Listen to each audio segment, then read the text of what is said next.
అందరికీ నమస్కారం. Loan recovery ఏజెంట్ల వేధింపుల గురించి మనం చాలా విన్నాం. కానీ ఈ రోజుల్లో ఈ వేధింపులు కేవలం ఫోన్ కాల్స్, ఇంటికి రావడంతో ఆగిపోవట్లేదు. అవి మన ఫోన్లల్లోకి, మన సోషల్ మీడియాలోకి వచ్చేశాయి. అవును, మనం మాట్లాడుకోబోయేది డిజిటల్ హరాస్మెంట్ గురించి.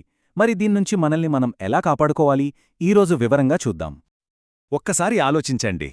లోన్ రికవరీ ఏజెంట్లు మిమ్మల్ని ఫోన్లో తిట్టడం, ఇంటికొచ్చి గొడవ చేయడం కాదు, మీ వాట్సాప్కి బెదిరింపు మెసేజ్లు పంపుతూ, మీ ఫేస్బుక్ ఫ్రెండ్స్కి మీ గురించి తప్పుగా చెప్తూ ఉంటే ఎలా ఉంటుంది?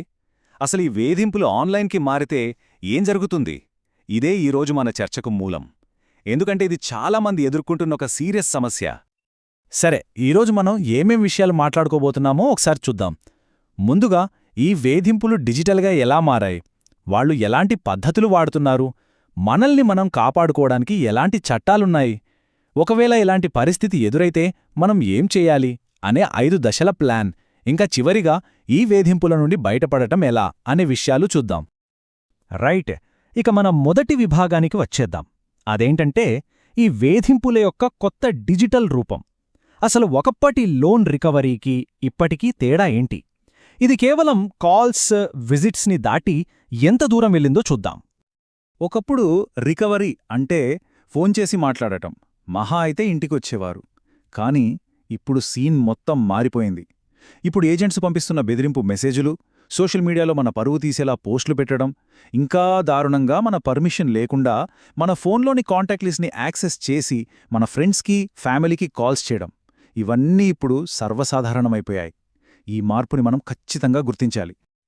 సరే, మరి ఈ ఏజెంట్లు మనల్ని ఆన్లైన్లో వేధించడానికి ఎలాంటి పద్ధతులు, ఎలాంటి ట్రిక్స్ వాడుతున్నారు? మన ప్రైవసీని దెబ్బతీసి మనల్ని అవమానించడానికి వాళ్ళు ఉపయోగించే టెక్నిక్స్ ఏంటో ఇప్పుడు తెలుసుకుందాం. ఎందుకంటే శత్రువు ఎవరో తెలిస్తేనే కదా మనం వాళ్లని ఎదుర్కోగలం. సాధారణంగా వీళ్లు వాడే పద్ధతులు ఇవే. మొదటిది, మన వాట్సాప్కి, ఎస్ఎంఎస్లకి భయపెట్టే మెసేజ్లు పంపడం, డబ్బు కట్టకపోతే మీ ఫోటోలు వైరల్ చేస్తాం లాంటివి అన్నమాట. రెండోది, మన ఫేస్బుక్ లాంటి సోషల్ మీడియాలో మనని ఒక దొంగలాగా చిత్రీకరిస్తూ పోస్టులు పెట్టడం. మూడోది, ఇది చాలా దారుణం, మన ఫోన్లోని కాంటాక్ట్ లిస్ట్ని హ్యాక్ చేసి మన బంధువులకి, స్నేహితులకి ఫోన్లు తీసి మన పరువు తీయడం. ఇక నాలుగోది, మన గురించి లేనిపోనివి కల్పించి తప్పుడు సమాచారాన్ని వ్యాప్తి చేయడం.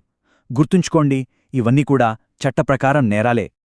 ఇప్పటిదాకా మనం సమస్య గురించి, వాళ్లు వాడే ట్రిక్స్ గురించి మాట్లాడుకున్నాం. ఇది వింటుంటే కొంచెం భయంగా అనిపించొచ్చు. కానీ ఇక్కడే ఒక గుడ్ న్యూస్ ఉంది. ఈ సమస్యకు పరిష్కారముంది.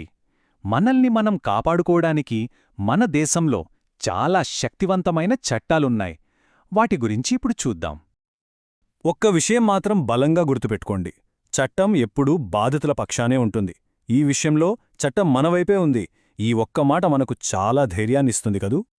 చూడండి, మనకు 3 విధాలుగా రక్షణుంది. మొదటిది, రిజర్వ్ బ్యాంక్ ఆఫ్ ఇండియా అంటే ఆర్బీఐ పెట్టిన రూల్స్. దీన్నే ఫేర్ ప్రాక్టీసెస్ కోడ్ అంటారు. దీని ప్రకారం ఏ బ్యాంక్ లేదా లోన్ యాప్ కూడా కస్టమర్లను సోషల్ మీడియాతో సహా ఎక్కడా వేధించకూడదు, బెదిరించకూడదు. రెండోది, ఐటీ యాక్ట్. ఇది ఆన్లైన్లో జరిగే నేరాలను చూసుకుంటుంది. మన ప్రైవసీకి భంగం కలిగించడం, మన పరువు తీసేలాంటివి పోస్ట్ చేయడం లాంటివి ఈ చట్టం కిందకొస్తాయి. ఇక మూడోది, ఇండియన్ పీనల్ కోడ్ అంటే ఐపీసీ. దీని ప్రకారం మనం నేరుగా పోలీసులకు కంప్లైంట్ ఇవ్వొచ్చు. సెక్షన్ 503, 509 కింద వాళ్ల మీద క్రిమినల్ కేసు పెట్టొచ్చు. సో ఈ 3 మనకొక రక్షణ కవచంలా పనిచేస్తాయన్నమాట. సరే, చట్టాలున్నాయని తెలిసింది. కాని నిజంగా మనకు అలాంటి పరిస్థితి వస్తే ఏం చెయ్యాలి? స్టెప్ బై స్టెప్ ఎలా ముందుకెళ్లాలి? దీనికోసం ఒక క్లియర్ 5 స్టెప్ యాక్షన్ ప్లాన్ ఉంది. ఇప్పుడు దాన్ని చూద్దాం. ఈ 5 స్టెప్స్ని జాగ్రత్తగా ఫాలో అయితే ఈ సమస్య నుంచి ఈజీగా బయటపడొచ్చు. స్టెప్ 1, సాక్ష్యాలను భద్రపరచడం. ఇది అన్నిటికంటే ముఖ్యం. మీకు వచ్చిన ప్రతి మెసేజ్, ప్రతి పోస్ట్ని స్క్రీన్షాట్ తీసి సేవ్ చేసుకోండి. Step 2, block and report. ఆ నెంబర్లను బ్లాక్ చేయండి. సోషల్ మీడియాలో ఆ ప్రొఫైల్స్ని రిపోర్ట్ చేయండి. స్టెప్ 3, అధికారికంగా ఫిర్యాదు చేయండి. ముందుగా ఆ లోన్ యాప్ లేదా బ్యాంక్కి రాతపూర్వకంగా ఫిర్యాదు చేయండి. స్టెప్ 4, ఆర్బీఐకి ఎస్కలేట్ చేయండి. ఒకవేళ వాళ్లు స్పందించకపోతే నేరుగా ఆర్బీఐ పోర్టల్లో కంప్లైంట్ పెట్టండి. ఇక చివరిది స్టెప్ 5, పోలీసులకు ఫిర్యాదు చేయడం.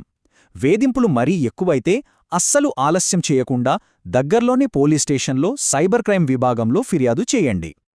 సో మొత్తం మీద మనం గుర్తుంచుకోవాల్సిన అతి ముఖ్యమైన విషయం ఏంటంటే ప్రతిదాన్ని రికార్డ్ చేసుకోవాలి. అంటే సాక్ష్యాలను సేకరించాలి.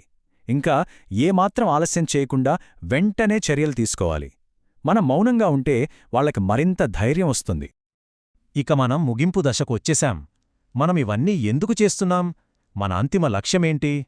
సింపుల్, ఈ వేధింపుల నుంచి బయటపడి మనశ్శాంతిని తిరిగి పొందడం. మన డబ్బు మీద, మన జీవితం మీద మనకు మళ్లీ కంట్రోల్ తెచ్చుకోవడం. ఈ మాటలు గుర్తుంచుకోండి. డిజిటల్ వేధింపులు మీ భవిష్యత్తును నిర్ణయించేలా చేయొద్దు. మీ చట్టపరమైన హక్కులే మీ అసలైన శక్తి. మన హక్కుల గురించి మనకు తెలిసినప్పుడు మనల్ని ఎవ్వరూ ఏమీ చేయలేరు. ఈ విశ్లేషణ ముగించే ముందు ఒక్క ప్రశ్న. మన హక్కుల గురించి మనం తెలుసుకున్నాము. మరి వాటిని ఉపయోగించుకోవటానికి, వాటికోసం పోరాడటానికి మనం సిద్ధంగా ఉన్నామా? సరైన సమాచారం, కొంచెం ధైర్యం ఉంటే చాలు. ఎవరైనా సరే ఈ డిజిటల్ వేధింపులని ఆపగలరు. ఈ విషయంపై ఆలోచించండి.